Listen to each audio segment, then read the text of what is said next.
Eu quero convidá-los a abrir a Bíblia em Deuteronômio capítulo 6. Todos que têm a Bíblia consigo, abra agora a palavra de Deus. Em Deuteronômio capítulo 6, a partir do verso 4. Diz assim a palavra do Senhor: Ouve, ó Israel, o Senhor nosso Deus é o único Senhor. Ame o Senhor seu Deus de todo o seu coração, de toda a sua alma e de todas as suas forças. Que todas essas palavras que hoje lhe ordeno estejam em seu coração. Ensine-as com persistência a seus filhos. Converse sobre elas quando estiver sentado em casa, quando estiver andando pelo caminho, quando se deitar e quando se levantar. Amarre-as como sinal nos braços, prendas na testa. Escreva nos batentes das portas de sua casa e em seus portões. O Senhor seu Deus os conduzirá à terra que jurou aos seus antepassados, Abraão, Isaque e Jacó, dar a vocês. Terra com grandes e boas cidades que vocês não construíram, com casa cheia de tudo que há de melhor, de coisas que vocês não produziram, com cisternas que vocês não cavaram, com vinhas e oliveiras que vocês não plantaram. Quando isso acontecer e vocês comerem e ficarem satisfeitos, tenham cuidado. Não esqueçam o Senhor que os tirou do Egito, da terra da escravidão. Temam o Senhor seu Deus e só a Ele prestem culto. E jurem somente pelo seu nome. Não sigam outros deuses, os deuses dos povos ao redor, pois o Senhor seu Deus, que está no meio de vocês, é Deus zeloso. A ira do Senhor seu Deus se acenderá contra vocês, e ele os banirá da face da terra.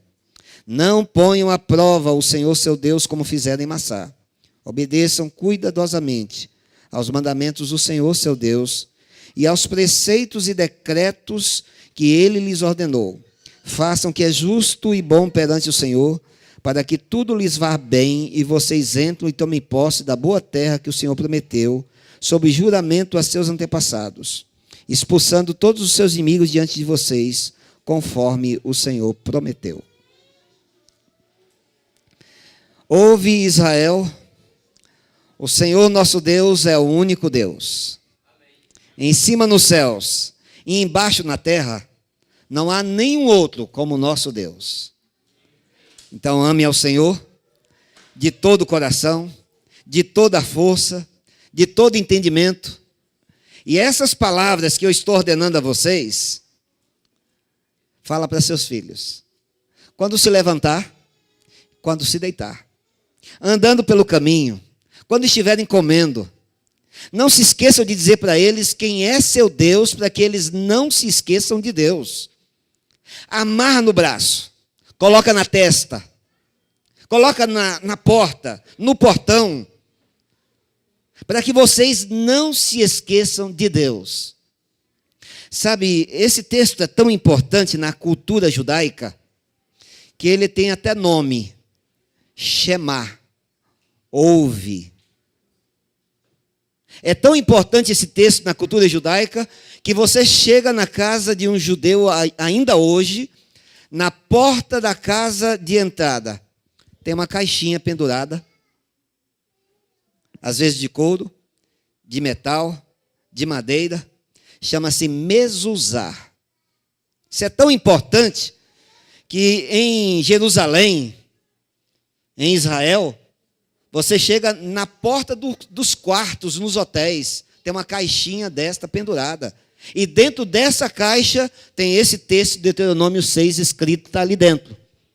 O homem judeu, antes de entrar em casa, ele para diante da porta, para diante da caixa, se inclina.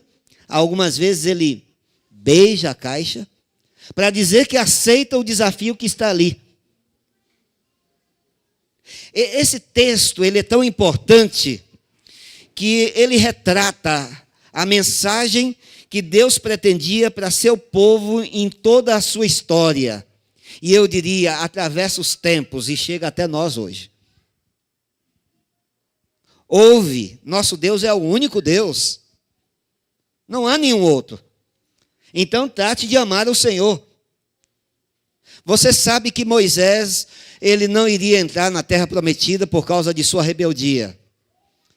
Então Deus disse, pode se despedir que você não vai entrar. Vou te mostrar tudo, mas você não vai entrar lá. E aí Moisés reúne o povo para fazer o seu sermão de despedida.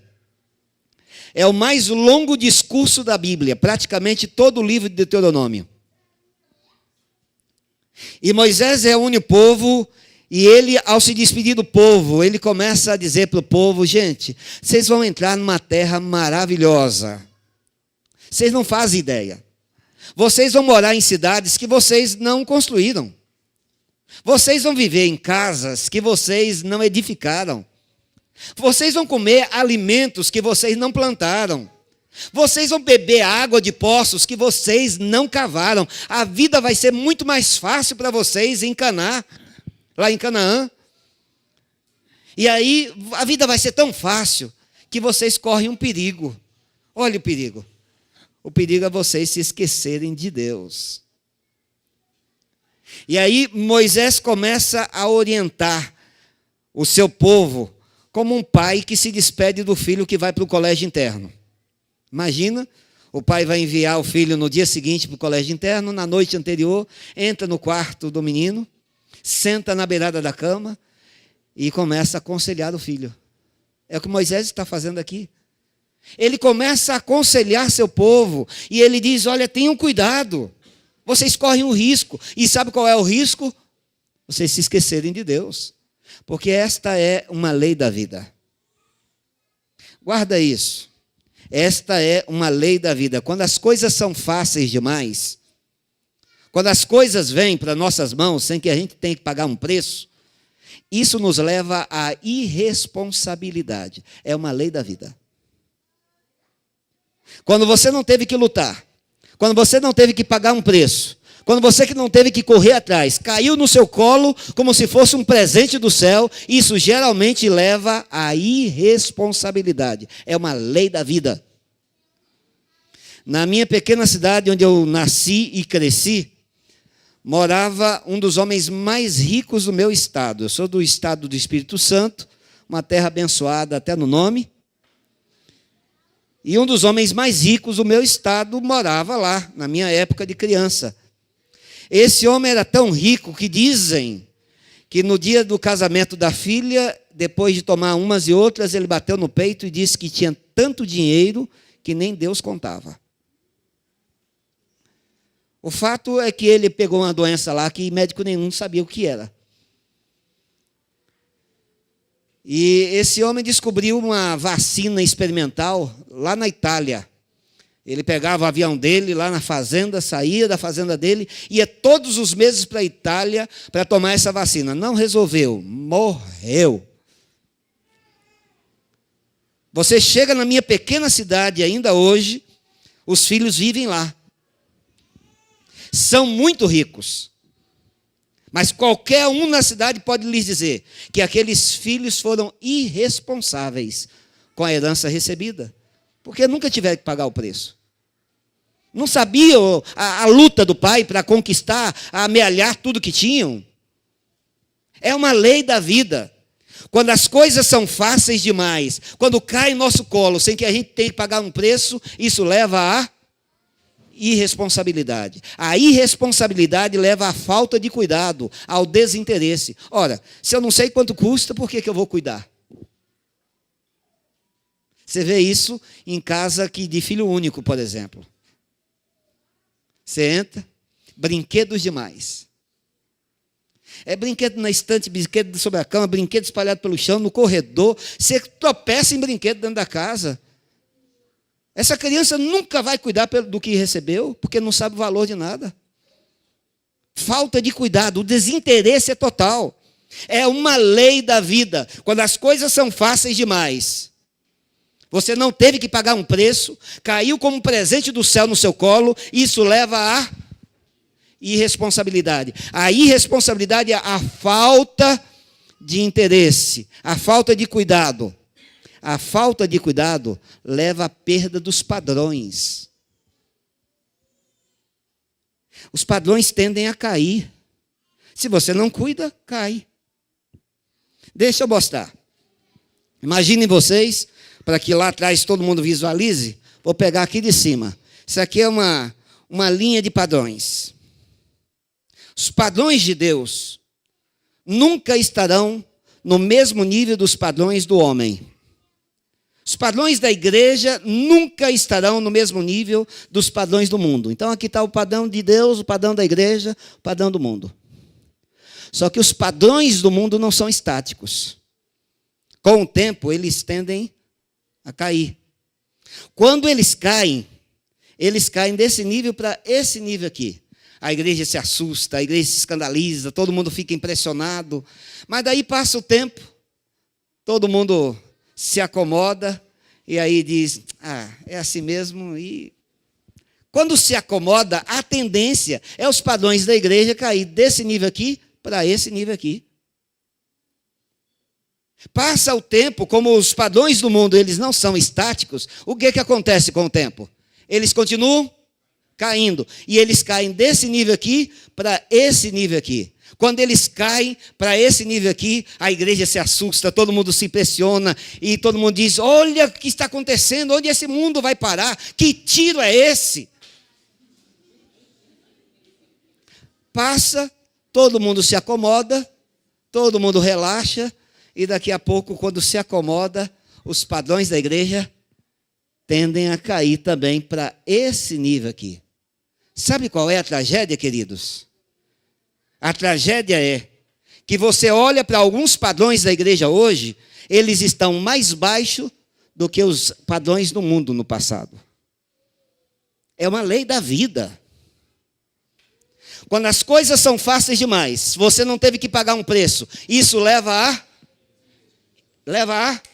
irresponsabilidade. A irresponsabilidade leva a falta de cuidado, ao desinteresse. A falta de cuidado leva à perda dos padrões. A perda dos padrões leva à apostasia, afastamento de Deus. Foi ou não foi o que aconteceu com Israel? Durante toda a história. Veja comigo, Juízes capítulo 2. Juízes capítulo 2, verso 7 e o verso 10. Juízes 2, o verso 7 diz assim.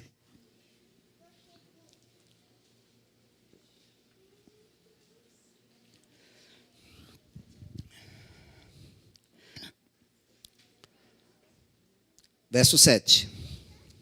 O povo prestou culto ao Senhor durante toda a vida de Josué e dos líderes que sobreviveram a Josué e que tinham visto todos os grandes feitos do Senhor em favor de Israel. Verso 10. Depois que toda aquela geração foi reunida a seus antepassados, surgiu uma nova geração que não conhecia o Senhor e o que ele havia feito por Israel. O que a Bíblia está dizendo aqui é uma lei da vida. Diz aqui que Josué e a sua geração conheciam o Senhor. Conheciam os feitos de Deus, porque eles viram os milagres que Deus havia realizado pelo seu povo. Eles não tinham dúvida de que Deus era capaz, Deus era poderoso. Aí a Bíblia diz que uma segunda geração veio, que conhecia o Senhor de ouvir falar. Mas nunca tinha visto os milagres de Deus. E aí uma terceira geração surgiu, que nem conhecia o Senhor, nem conhecia os milagres de Deus. Deixa eu ilustrar isso aqui para vocês. Eu pedi para colocarem aqui 3 cadeiras, então me ajudem aqui, por favor. Me dá uma forcinha aqui.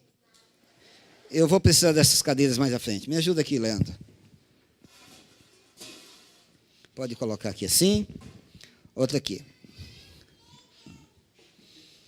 Pode chegar mais à frente. Obrigado, viu? Obrigado. A primeira geração foi a geração de Josué. A Bíblia diz que Josué viu os milagres de Deus. Ele conhecia o Senhor de primeira mão.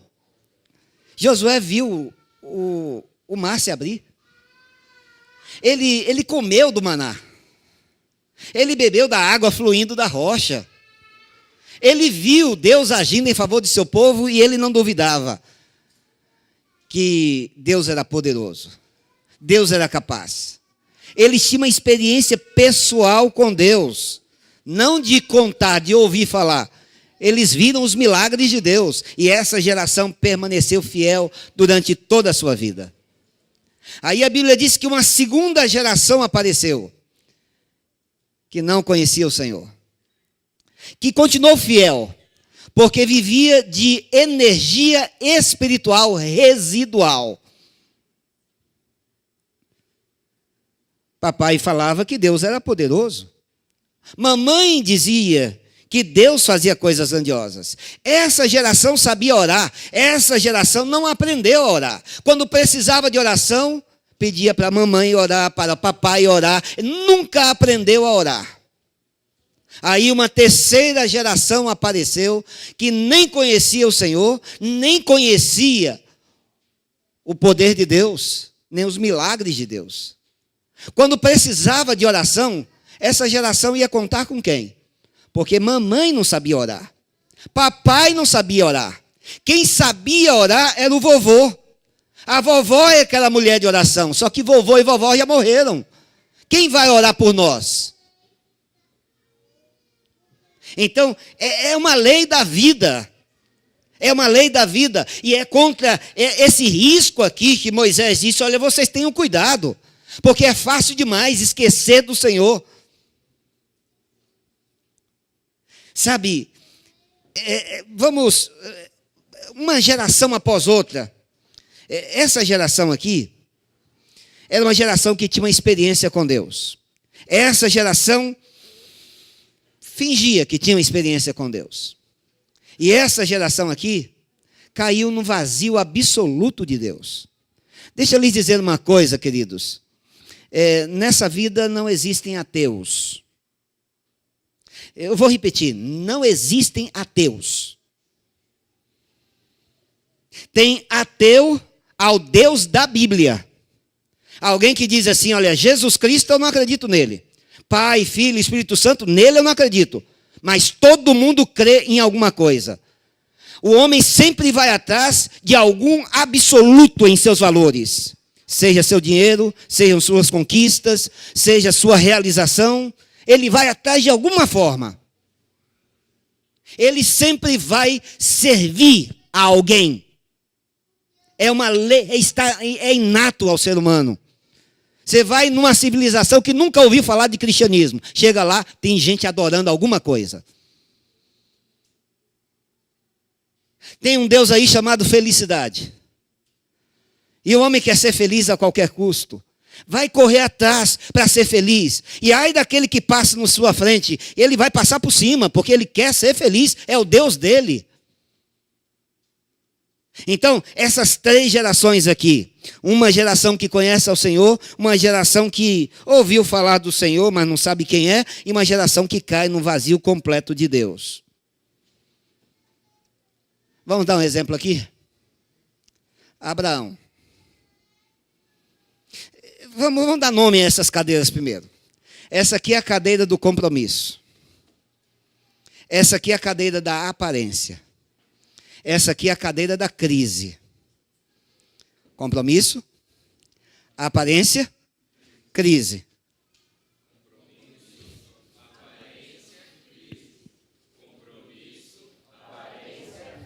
Abraão está sentado aonde?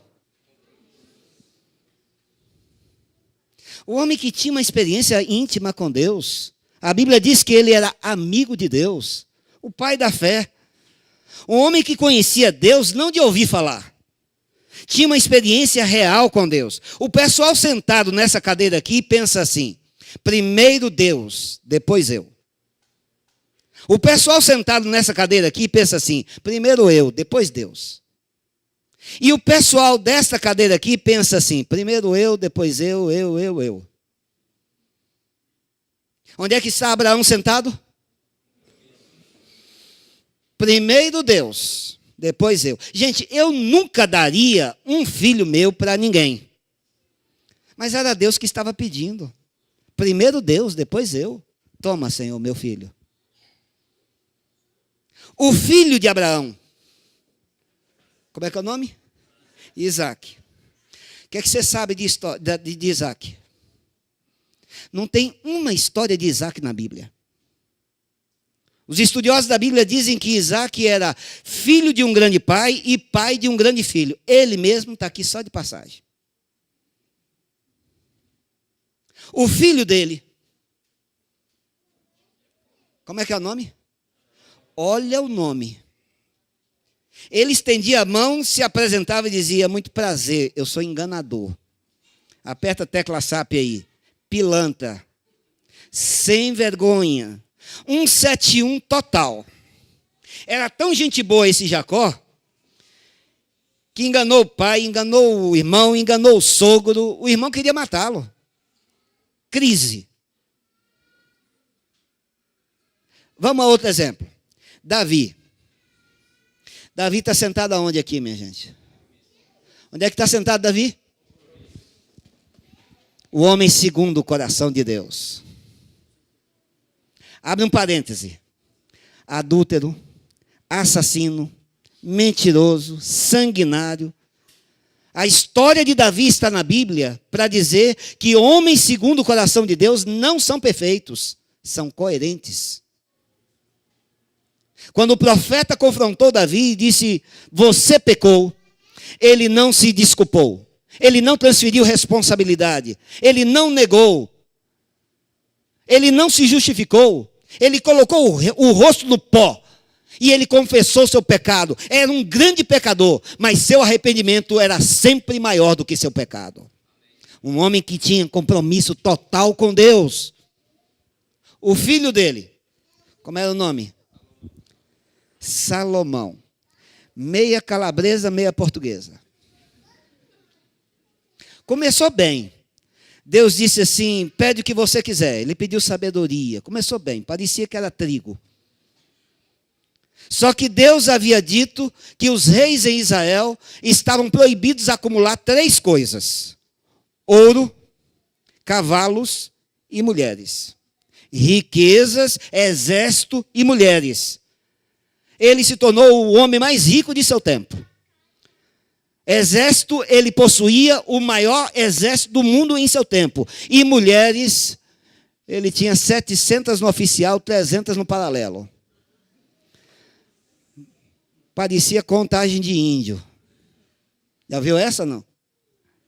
Diz que no Forte Apache, o soldado chegou para o capitão e disse: capitão, os índios estão vindo aí nos atacar.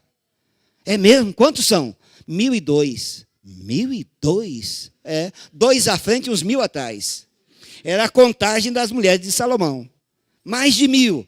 Como é que dava conta? Aí teve a noite que Salomão chamou a 200. Salomão tinha uma coisa, a estratégia de alargar as fronteiras de Salomão era impressionante. Salomão olhava para um reino assim à frente, e ele dizia assim: o rei daquele reino ali, quem é? É fulano de tal. A princesa é bonitinha? Bonitinha. Então caso com ela. Aí olhava para o outro lado e dizia: e aquele reino ali, quem é o rei? É fulano de tal. E a princesa é bonitinha? É um canhão, manda matar. E ele mandava matar, casava ali, e chegou a ter mais de 1.000 mulheres. Aí uma noite Salomão chamou a 217. A noite foi maravilhosa. Mas na manhã seguinte, a 217 estava triste. Olha, se a noite é boa, de manhã a mulher está triste, alguma coisa tem. Salomão quis saber o que estava acontecendo. Ela disse: Salomão, sabe o que é? É que lá no reino de meu pai, o templo está acabadinho, precisando de uma reforma, da pintura nova, ele não tem dinheiro. Será que você não podia ajudar, Salomão? Salomão disse: pois não, assinou o cheque e entregou para ela. Sabe o que a 217 fez? Ao invés de correr direto para o pai entregar o cheque, correu lá para a casa das meninas e disse: olha o cheque que Salomão me deu. Porque se você tem uma vantagem, não pode tirar a vantagem da vantagem que você tem. Para que a vantagem? Outra noite, Salomão chamou a 319. A noite foi maravilhosa. Na manhã seguinte, a 319 estava triste. O que foi? Salomão, você disse que eu era única. Não, você é única. Como, Salomão? A 217 recebeu um cheque. Lá no reino do meu pai, o templo está acabadinho, precisando de uma reforma, da pintura nova. Salomão, não, por isso não, assinou um cheque. Chegou a noite da 524. A noite foi maravilhosa. Na manhã seguinte, a 524 disse, sabe o que é, Salomão? Eu não quero uma reforma no templo do meu pai. Eu quero um templo ao Deus de meu pai, aqui em Jerusalém.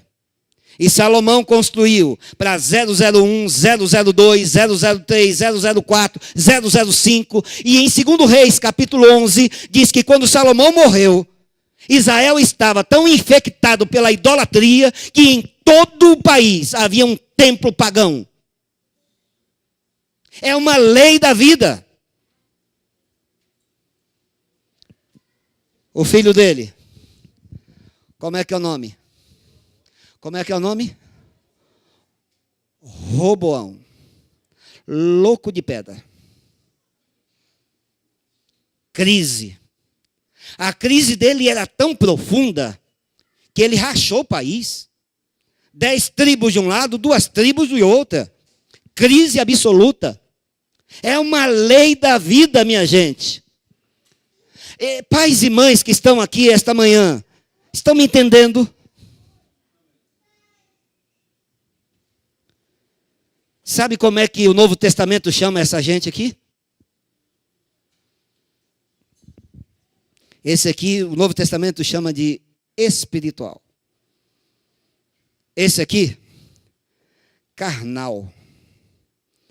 Esse aqui, natural. E lendo a palavra de Deus, eu percebo que, de acordo com o céu, a situação deste aqui é menos complicada do que este aqui. Você olha para esse sujeito aqui, tem hora que parece que é. Aí você olha melhor, não é. Às vezes é. Às vezes não é. No sábado é. Na segunda-feira não é. Na igreja é, mas no trabalho não é. No clube de desbravadores é, mas na escola não é. Você olha, parece trigo. É joio. Não, é trigo. Joio. É joio. Não, é trigo. É joio. É trigo. Você não sabe o que é. É uma miséria que nem Deus aguenta. E o que é pior? Dá munição para esse grupo aqui. Esse grupo olha para aquela gente ali e diz, é isso que é ser crente? Quero isso para a minha vida, não. Sabe como é que o Apocalipse chama essa gente aqui? Esse aqui é quente. Esse aqui é frio. E esse aqui é um nojento que nem Deus suporta. Você está querendo enganar quem? Eu estou a ponto de vomitar você da minha boca. Sabe, queridos, esta manhã pode ser que eu esteja falando para alguém que veio aqui pela primeira vez, talvez. Ou talvez tenha vindo já outras vezes, mas ainda não tem uma experiência pessoal com Deus. Nunca sentou-se na cadeira do compromisso. Se você veio aqui esta manhã e está sentado nessa cadeira aqui, eu lhe digo em nome de Deus. Hoje é o dia de você sair daqui. E não é para sair dessa cadeira e passar para essa, não. É sair daqui para esta aqui, para assumir um compromisso pessoal e íntimo com o Senhor. Hoje é o dia. Agora, se você veio aqui esta manhã e você está sentado nesta cadeira aqui, Deus tenha misericórdia de você. Porque nem Deus está aguentando mais você.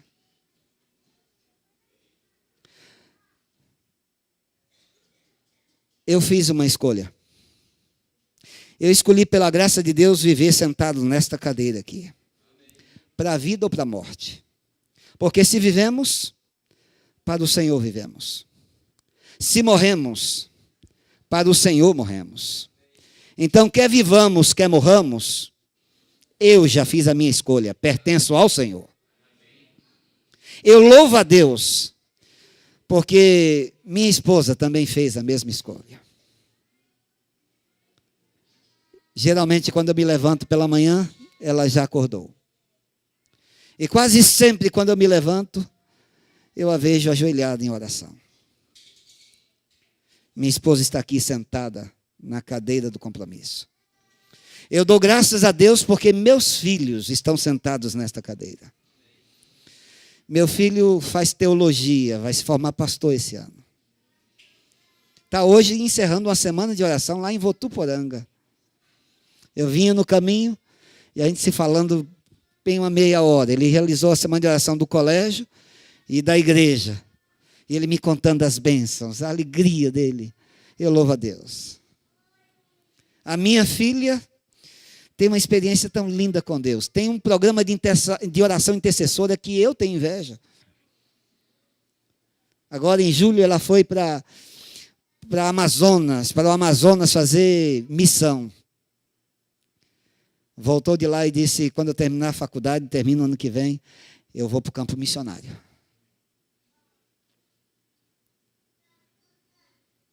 Eu espero em Deus que meus filhos, minha família, esteja para sempre aqui sentada na cadeira do compromisso. Mas se por alguma razão, um dia meus filhos escolherem viver sentado nesta cadeira ou naquela outra lá, vai ser a escolha deles. Mas se em algum momento sentado por lá, eles olharem de lá para cá, eles ainda me verão sentado nesta cadeira. Porque eu não vou dar para eles razão para a incredulidade deles. Para a vida ou para a morte, eles me verão sentado aqui. Porque estou seguindo a Jesus Cristo. Desse caminho eu não desisto. Esta manhã, eu queria perguntar aos pais e mães, seus filhos, quando olham para você, veem você sentado aonde? Porque a gente pode enganar muita gente por muito tempo. Mas onde seus filhos estão vendo você sentado? Você está sentado na cadeira do compromisso ou da aparência? Que esta manhã nós saímos aqui com uma decisão no coração. Para a vida ou para a morte. Pertencemos ao Senhor. Estou seguindo a Jesus Cristo. Desse caminho eu não desisto. Eu queria cantar com vocês. Vocês topam? Pessoal do louvor aí, ajuda? Estou seguindo a Jesus Cristo. Do nosso Inário, eu acho que é 474, se eu não me engano. Vamos lá. A equipe de louvor pode vir. E eu quero perguntar para vocês, quantos esta manhã gostaria de declarar ao Senhor, estou seguindo a Jesus Cristo, desse caminho eu não desisto. Atrás do mundo, Jesus na frente. Jesus o guia, onipotente. Se me deixarem pais e amigos, se me cercarem muitos perigos, atrás do mundo, Jesus na frente. É esse o desejo de seu coração? Então fica de pé para louvar o Senhor. Que uma geração viva, comprometida com Deus, se levante hoje na sua presença.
Que tu és bom e a tua misericórdia dura para sempre.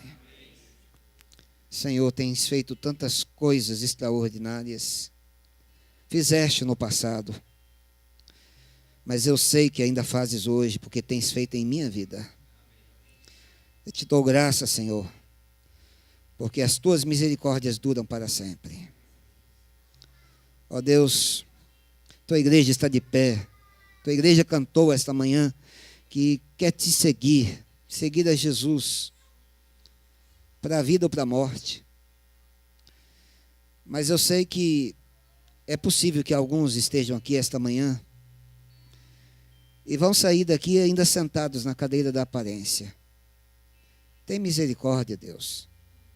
Incomoda esse filho, essa filha, para que ele compreenda que só pode haver verdadeira paz, alegria, nos braços amoráveis do Senhor Jesus Cristo. Se há aqui esta manhã algum filho teu que veio a esta casa e ainda está sentado na cadeira da crise, tantos questionamentos, tantas dúvidas, que eles encontrem em Jesus a resposta. Ó Deus, coloco tua igreja em teus braços esta manhã, mas de forma especial coloco os filhos desta igreja em tuas mãos. Que eles cresçam sabendo quem é o Senhor. Que eles consigam ver na vida de seus pais quão grande tu és. E que os pais e mães dessa igreja possam dizer a seus filhos o que foi que Deus fez por eles. Que nós contemos às novas gerações que nosso Deus é grande, Ele é capaz, Ele é poderoso. Porque nós queremos te servir para sempre. Nossos olhos estão voltados para ti e nosso coração está preso, amarrado à recompensa. Fica com teu povo, dá a todos tua bênção esta manhã, no nome santo de Jesus eu te peço. Amém, Senhor. Amém.